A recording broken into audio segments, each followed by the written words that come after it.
नमस्कार, लाइव हिंदुस्तान देख रहे हैं आप सभी। मैं हूं आपके साथ पल्लवी राजपूत। हर टैक्स पेयर्स को आईटीआर फाइल करना चाहिए। ये हमारा देश के प्रति कर्तव्य होता है।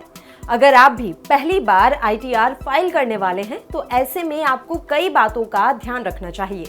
आईटीआर फाइल करते समय एक छोटी सी गलती आपको बड़ी प्रॉब्लम में डाल सकता है। ऐसे में हम आपको बताएंगे कि आपको आईटीआर फाइल करते समय किन बातों का ध्यान रखना चाहिए। उससे पहले देखिए एक खास रिपोर्ट। अगर आप वित्तीय वर्ष 2022-23 के लिए आईटीआर फाइल करने को लेकर परेशान हैं, तो टेंशन लेने की बिल्कुल भी जरूरत नहीं है। आप मात्र 15 मिनट में अपना रिटर्न खुद घर पर बैठे भर सकते हैं। रिटर्न दाखिल करने के लिए आपके पास सभी जरूरी डॉक्यूमेंट मौजूद होना जरूरी है। अगर आपने अभी तक आईटीआर फाइल नहीं किया है तो बिना देरी किए इस काम को निपटा लें, क्योंकि आईटीआर फाइल करने की अंतिम तिथि धीरे धीरे नजदीक आ रही है। सबसे पहले जानिए आईटीआर होता क्या है। आईटीआर यानी इनकम टैक्स रिटर्न एक टैक्स रिटर्न फॉर्म है जिसका इस्तेमाल टैक्स देने वाले लोग इंडियन इनकम टैक्स डिपार्टमेंट को अपनी इनकम और संपत्ति की रिपोर्ट करने के लिए करते हैं। इसमें टैक्स देने वाले लोगों के पर्सनल और फाइनेंशियल डाटा से संबंधित विवरण है। आईटीआर ज्यादातर इलेक्ट्रॉनिक मोड में भरा जाता है, लेकिन वरिष्ठ नागरिकों के लिए इसे मैनुअल रूप से भी दाखिल करने का विकल्प मौजूद होता है।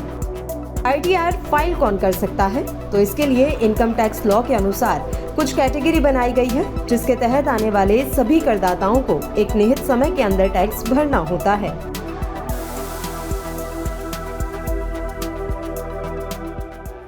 तो इस रिपोर्ट के बाद आपको आईटीआर क्या है और इसे फाइल करना जरूरी क्यों है, ये समझ आ गया होगा।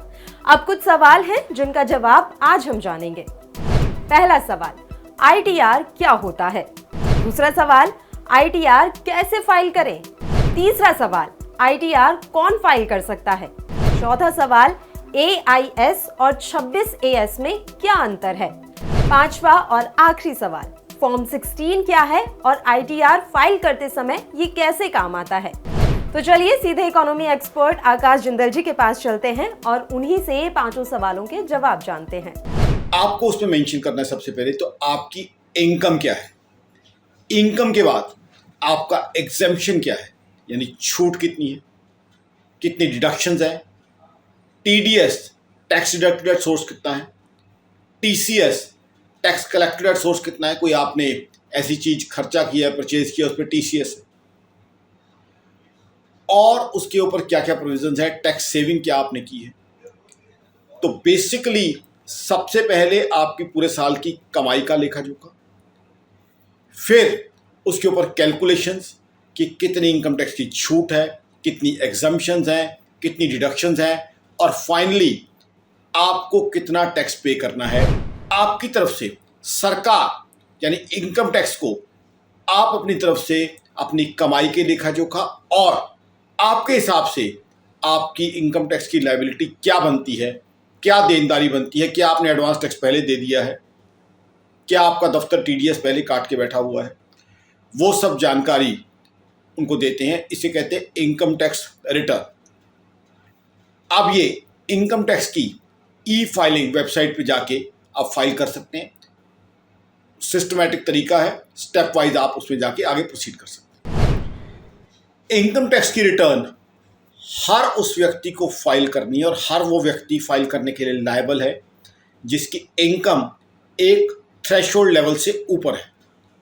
अब उसमें देखा जाएगा कि क्या वो नॉर्मल इंडिविजुअल सिटीजन है, सीनियर सिटीजन है, सुपर सीनियर सिटीजन है, बैंक से उन्होंने कितना इंटरेस्ट लिया है, क्या एग्रीकल्चरल इनकम है उनकी, या एग्रीकल्चरल इनकम के साथ साथ कोई और इनकम भी है। तो बेसिकली उसमें जो आप थ्रेशोल्ड इनकम लेवल जो है इनकम टैक्स का उससे ऊपर हैं, और अगर इंडियन रेजिडेंट हैं, या हिंदी वाला और है, if you are beyond that threshold limit and you are an Indian resident citizen, तो आप लायबल हैं इनकम टैक्स रिटर्न फाइल करने की। 26AS वो डॉक्यूमेंट है जिसमें आपकी टीडीएस की डिटेल्स, यानी टैक्स आपका कितना डिडक्ट हुआ है, चाहे वो आपके एम्प्लॉयर ने डिडक्ट किया हो या अलग अलग सोर्सेज जहाँ से आप इंटरेस्ट इनकम या और इनकम कर रहे हैं, कहाँ कहाँ कितना आपका टीडीएस डिडक्ट हुआ है उसकी इंफॉर्मेशन। अब एआईएस कुछ समय पहले ही लॉन्च हुआ है। एआईएस एक बहुत डिटेल्ड इंफॉर्मेशन है।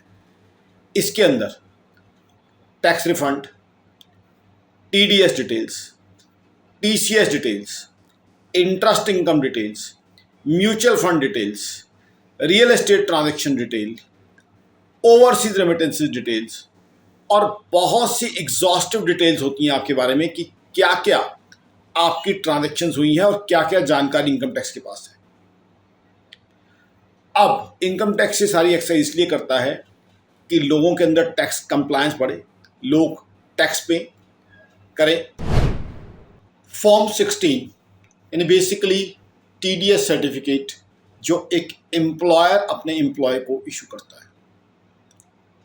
अब वो टैक्स डिडक्शन की डिटेल्स, कितनी सैलरी दी गई, कितना टैक्स डिडक्ट किया गया, इसके बारे में पूरी जानकारी उसके अंदर होती है। तो बेसिकली सैलरीड एम्प्लॉयज़ के लिए बहुत इंपॉर्टेंट चीज़ है। सैलरीड एम्प्लॉयज़ के लिए एक बेस है, क्योंकि सैलरीड एम्प्लॉय को ये देखना होता है कितनी उसकी इनकम रही है, उस हिसाब से वो कैलकुलेट करता है कि इनकम टैक्स के कौन से स्लैब में आता है, कितनी एग्जम्पशन है उसके पास और कितना टैक्स उसका टोटल बनता है और कितना टैक्स ऑलरेडी कट चुका है। तो जाहिर सी बात है, जब वो टैक्स जमा करेगा तो जो टीडीएस ऑलरेडी कट चुका है उसको अकाउंट फॉर करके, उसको एडजस्ट करके ही बाकी अमाउंट जो है टैक्स के रूप में जमा करेगा। तो कुल मिलाकर आईटीआर भरना कई मामलों में फायदेमंद होता है और इसे फाइल नहीं करना कुछ मौकों पर मुसीबत का सौदा भी साबित हो सकता है। वहीं सीबीडीटी की तरफ से इनकम टैक्स रिटर्न फाइल करने की डेडलाइन 31 जुलाई तय की गई है। पर्सनल टैक्स पेयर्स को एक्सपर्ट्स यही सलाह दे रहे हैं कि आखिरी समय में किसी भी प्रकार की हड़बड़ी या फिर गड़बड़ी से बचने के लिए जल्द से जल्द अपना आईटीआर फाइल कर दें।